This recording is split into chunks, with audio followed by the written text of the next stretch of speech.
So, before we get into the episode itself, I'd like to talk about a little trick that I learned regarding a stat called the condition stat. It is a stat that is governed by the two timers that you see there, and it is actually really important for critical hits, counterattacks, because yes, two characters, Ryu and someone else called Cat, has a chance of hitting back for free whenever they get hit by a melee attack, and dodges. Yes, you can actually dodge melee attacks outright in this game. The condition that most characters start with is fine or okay depending on the translation. That basically means you have a 12% chance of crits, a 9% chance to dodge, and a 12% chance of counterattacking, which, it's good, but not great. The condition you actually want, if you can help it, is great or super, depending on the translation once again. The bad news is that this is almost entirely out of your hands. They're governed by the two timers that you see here, the frame hand and the 2-minute hand. A frame is 1/60th of a second.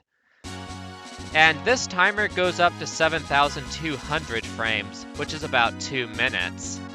And the 2-minute hand is the critical one here, because every time it's a multiple of 4, which happens every time the frame hand reaches 7,200 4 times, that's when your condition changes.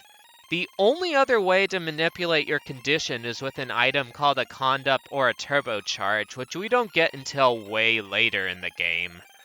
The most important thing though, at least for now, is that Ryu and Bosch, their condition is strongly weighted towards being really good when the 2-minute hand is either 20, 24, or 28, and strongly weighted towards just being average or fine whenever it's 0, 4, 8, 12, or 16. What that means for now is that we want to wait for about 38 minutes so that the 2-minute hand gets to 20. The reason that works out so well is because the timer doesn't advance inside towns, only on the overworld or in dungeons or certain other places.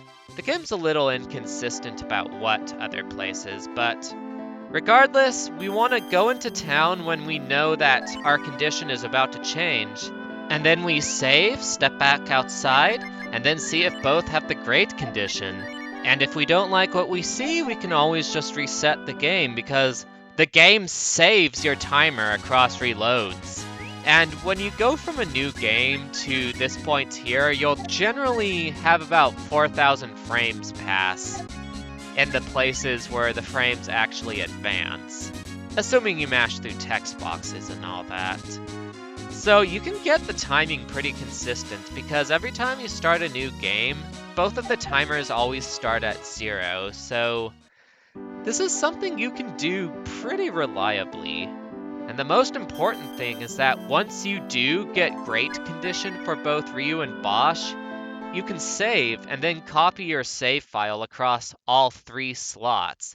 That way, every other time you want to start a new game, you don't have to deal with that wait ever again. And if all this is a little complicated, don't worry. You can always read the description, which goes into a little more detail. Okie doke? But yeah, this gives you a massive advantage in the early game, because you go from 12% crits to 37% crits. You go from 12% counterattacks to 50% counterattacks. And you go from 9% dodge to 19% dodge. It is obscene just how much this helps. It's to the point where I wonder if the early game was balanced around great condition and not fine. It'd explain a lot. Anyway, I don't take advantage of this in the main playthrough because it's not strictly necessary, and also because I didn't know about it at the time I did this anyway. But it would give you a massive leg up. Anyways, time for the episode itself. See you then! Hello everyone! Welcome back to Breath of Fire 2, where we are going to go through our very first dungeon and see what the combat of this game is like. And we're gonna rescue Mina's pet pig Susie while we're at it. What do you think about that, Skyzo? Looks like we'll be doing, minor things at first. It's pretty regular. Yep. And last episode we made sure to get a copper sword for Ryu. I also want at least one antidote, which I got in a random house, and then spend the rest of your money on herbs. If you're able to, get an iron band for Ryu as well, but only if you're able to. Like last episode, I demonstrated getting that herb in town in the flashback, but I locked myself out of 100 zenny doing so. I did that on purpose, but if you didn't, feel free to go get that. Also, you're gonna want to fight everything that you come across. I'm not gonna go into all of it right now, but running is heavily biased against you due to intentional programming and some really weird choices made by the game designers. Also, fun fact, the encounter rate around this starting town is higher than it will ever be ever again. It even beats out Infinity. Also showing off the rest or time warp spell. That'll advance the clock whenever you use it. Not the invisible ones though, just to be clear. Right. So you said something about questionable decisions on the part of the developers? Yeah, just in regards to running away. Like, they really want you grinding and fighting every battle you come across, and that's fine. They just had an odd way of going about it. What did they do?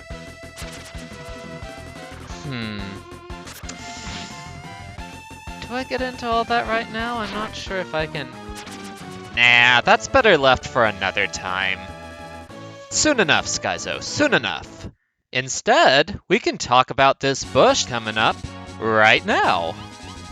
Now, see, whenever you complete a random battle, you can either get a bush like this, at which point we can hunt for some game with Bosch in the lead, use the Y button to shoot a slingshot, and we can get a roast, which will either restore us to full HP, or we can sell it for 200 zenny, a massive source of income for this early point in the game. Try to get as much of them as you can as you go through the game, but don't obsess too much over them. You can also try fishing with Ryu, but that's not something I'm going to touch for the most part because one, you can only fish in a select few spots, and also because you don't really get much out of it. Also, you learn heal at level 2 with Boss, so be sure you get to level 2 before you try to enter this first mountain, because the early game is a little bit rough. Finally, we're swapping the party order, because the guy in the first slot takes 11 out of 16 attacks, and the guy in the second slot takes 5 out of 15 attacks, or 6 out of 16. And Bosch is a bit sturdier at this point, so you'll usually want him in the lead unless Ryu happens to be in great condition, at which point you could try for lots of counterattacks. And that fountain restores our status, our HP, and our AP, so if you get knocked around by the very first fight you get after this, come back here if you feel it's warranted. Okay, fair enough.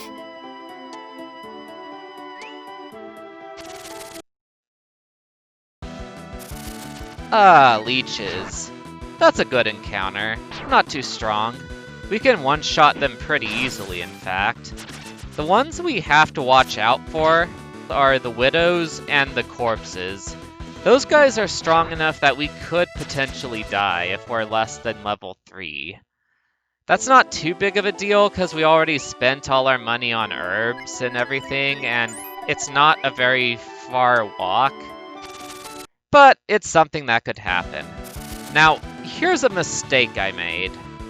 These corpses take 3 hits to kill with regular attacks, and they also tend to score critical hits. They either miss and do nothing, or they take off like half your life in one hit. What I should have done here was the snipe command. This is an attack that either instantly kills your opponent or does 1 damage, and it's based on their luck stat. All the enemies at this starting point in the game have really low luck, so essentially, Snipe has a 50% chance of killing them outright, which is worth it for enemies that take more than 2 hits to kill, which Corpses and Widows do at this point. I should have been using Snipe more often, but I didn't know all the mechanics of the game until after I played through it, so sometimes little mistakes like that crop up. Right, well, the snipe ability seems a little strong, maybe too strong for the early game. No, trust me, it's not. Because the thing of it is, if it doesn't work, it just does 1 damage, and these enemies can kill you pretty quickly. Like, Ryu is already at like half HP in just 1 round. Again, the early game can be a little rough. Right, and I wonder if you can kill a boss with that? Probably not. No, you can't. And of course, enemy luck stats get higher and higher, and Bosch also ends up horribly underleveled for reasons we'll get into later, so it's an ability that ends up being fairly useless outside of a few edge case scenarios. It's just here, it has a niche for enemies that take more than 2 hits to kill. Or you could bank on crits if you got everyone to great, but that takes a while. Also, as you can guess, the auto command, well, does what you think it does. If you select it, your party attacks without you saying so. That's fair enough. And Purify, that cures poison. Widows can inflict the poison status on you. So that's part of why level 3 is so valuable here, and why we wanted just 1 antidote before leaving. Anyway, that's all the new encounters for right now, so I'll gloss over these next few fights until we get to the boss, which is coming up right now. Expect a lot of cuts like that. This game, it goes on for a while.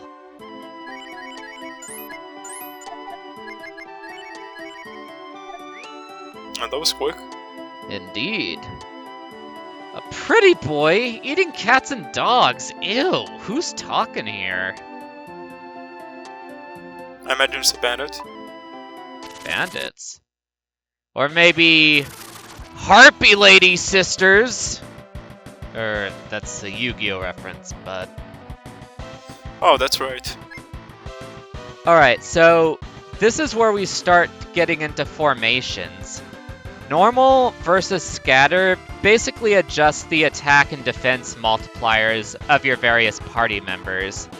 In this case, Bosch will deal 30% more damage, take 30% more, and have 30% higher crit rate. That's good because they'll never attack Bosch. They'll only attack the pretty boy Ryu, who in this position takes 85% damage, deals 90% damage, and has 90% crit rate, which is fine because he'll be spending most of the fight defending. They will always attack him and never attack Bosch. Alright, that's a clever strategy. Indeed. I'm surprised they put something like that early in the game.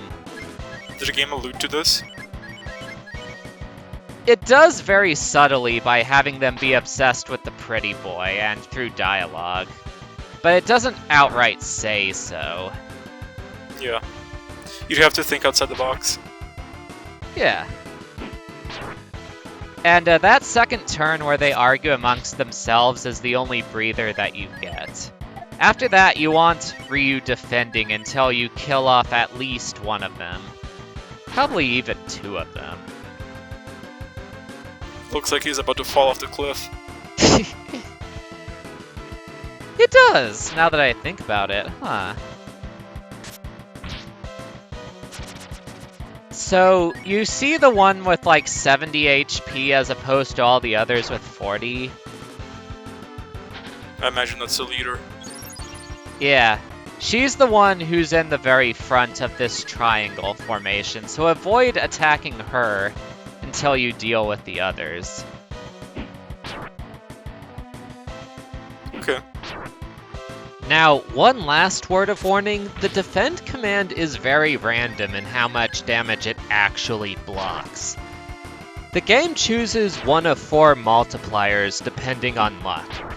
It can drop the damage you take to half its original amount, to 64%, to 75%, or if you're really unlucky, only 81%, which is really bad.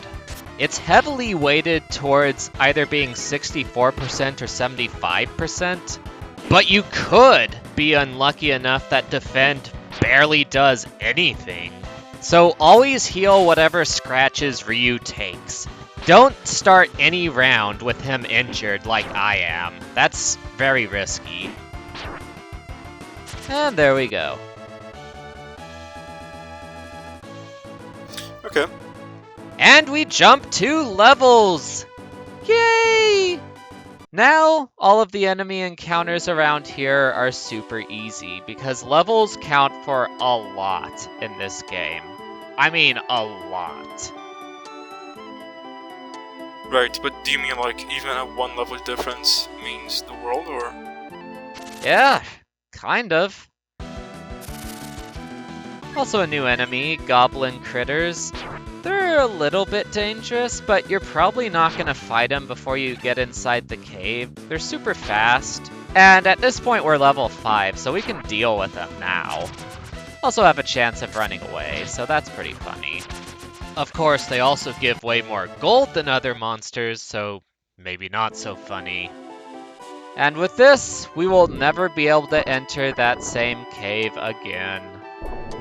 Though on the flip side, we also get access to the other side of this mountain, so overall we come out ahead.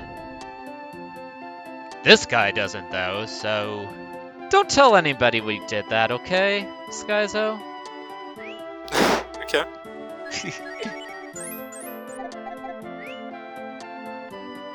But yeah, for the rest of this dungeon, you want Bosch in the lead while Ryu is in the back, because now Bosch is strong enough to outright one-shot all the tough enemies, so long as you're in scatter formation.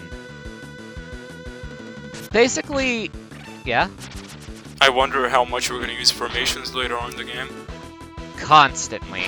Or at least we'll be using normal and defensive. Scramble gets less useful as time goes on. So yeah, we went from needing the snipe command in order to kill them in one hit to just outright being able to kill them in one hit with a regular melee attack. That's fair enough. Yeah. So, what else to talk about? But yeah, formations, well, they change depending on how many allies you have in your party, but for now, I'll just leave you with the ones listed in the descriptions. You can also find most of the info in B Siren's FAQ on GameFAQs, but he's missing the information about the critical hit multipliers. B Siren's FAQ is like that in a lot of ways. It's like 85% complete, but there's like that other 15% that either needs correcting or is just missing. One of the things I hope to fix. And as soon as you're able, you want to put the headband on Ryu, because he's jonesing for defense right now. And make sure you get that firecracker, and do not use it until I tell you to use it, because that takes one of the hardest boss fights in the game and turns it into a one-hit kill. It is super good. It's a little strange they would offer the option for you to do that, to use it before the battle. Well, I mean, it's not mandatory for that fight, just strongly recommended. Oh. Because it's a super powerful item that can only be used once, but when you use it, it does like 170 fire damage to all enemies. And in this battle, There's a lot of enemies, they hit hard, and they can summon more of themselves. The only simple way of beating them is to crush them in one clean sweep. Right, but there's the option that you can just waste it, right? Yeah, you can just waste it. So that's why I'm advising you to not do that.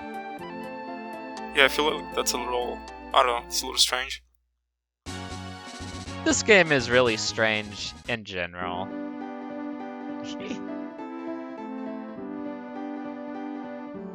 Alright, yet another boss fight coming up here, so be sure to save if you need to. And be sure to heal up. It's not too hard, so I'm not too worried, but still. Just be careful. Okay.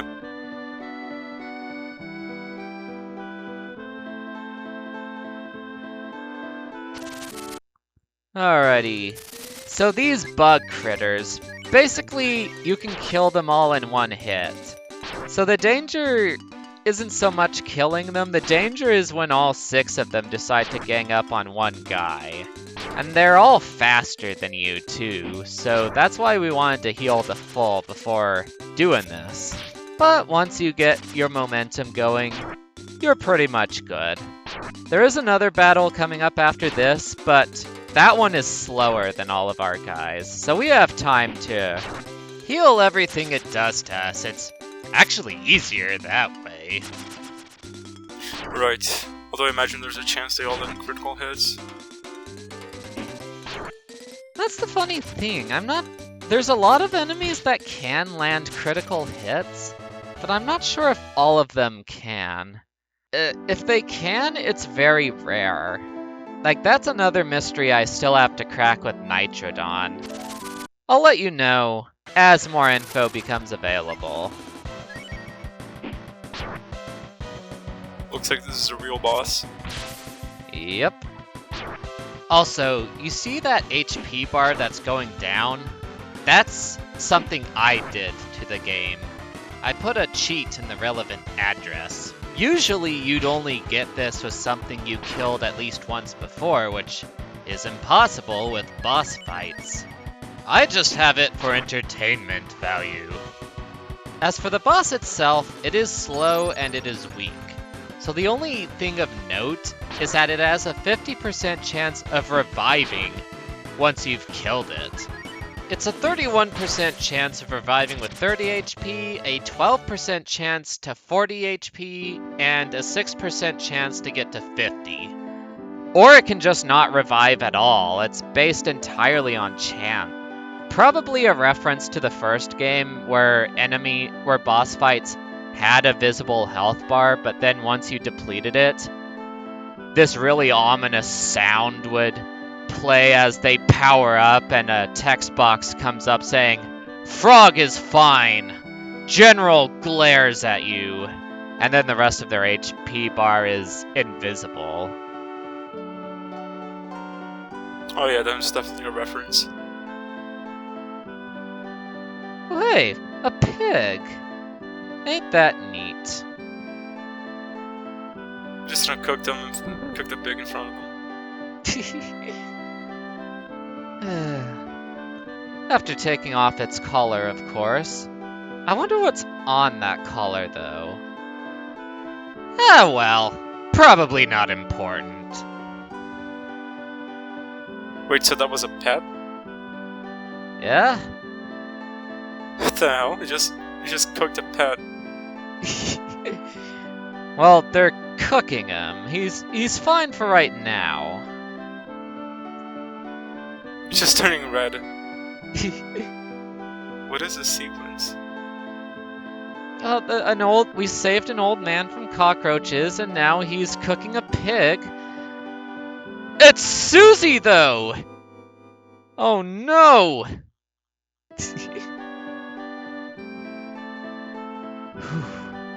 Glad we averted that crisis, huh?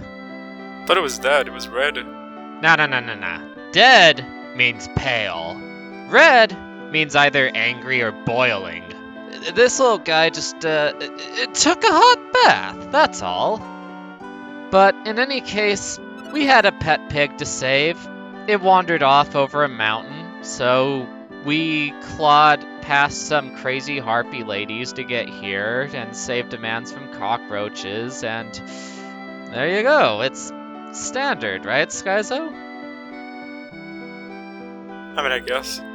I mean, do you prefer that or the creepy eye and the false religion that was staring at us in the last episode? I mean, come on. Well, I don't think I'd have a choice in a world like this. There is some truth in that. Also, that fish that was jumping, that's one of those fishing spots that are relatively rare and not really worth bothering with until way later in the game. Again, I know I keep saying this, but more on that later. Okay, fair enough. Alrighty, back to hometown. And because we're level 6, we no longer are forced into a bunch of encounters. You see, each world on the Overworld... Oh, and by the way, make sure to get this Iron Band for Ryu. Only for Ryu, though, because Bosch is leaving soon.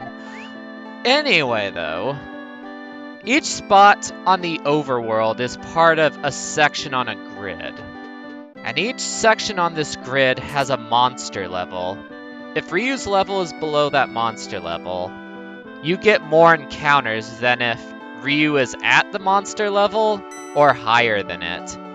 For most areas in the game, you go from medium encounters to low encounters. And the likelihood per steps is listed in the description, but for hometown and only hometown, you get what's called the very high encounter rate, which shows up only in that area. Even Infinity has a lower encounter rate than the one around hometown, but only if Ryu is less than level 5. After that, it turns into a low encounter zone, and you never have to worry about that very high one ever again. Right, so that's a measure to keep the player from, I don't know, I guess, breaking sequence. Probably just to give them more experience in gold for these early levels. Okay. 500 zenny. Also, We can now pay the landlady. What was that, Skyzo? right, I said breaking sequence, I just meant sequence breaking. No, there's nothing stopping you from doing that. Well, actually, you can try to visit the next town, but there'll be an NPC that says they're looking for someone and is just blocking the bridge. Someone called Mina, actually. Funny, that.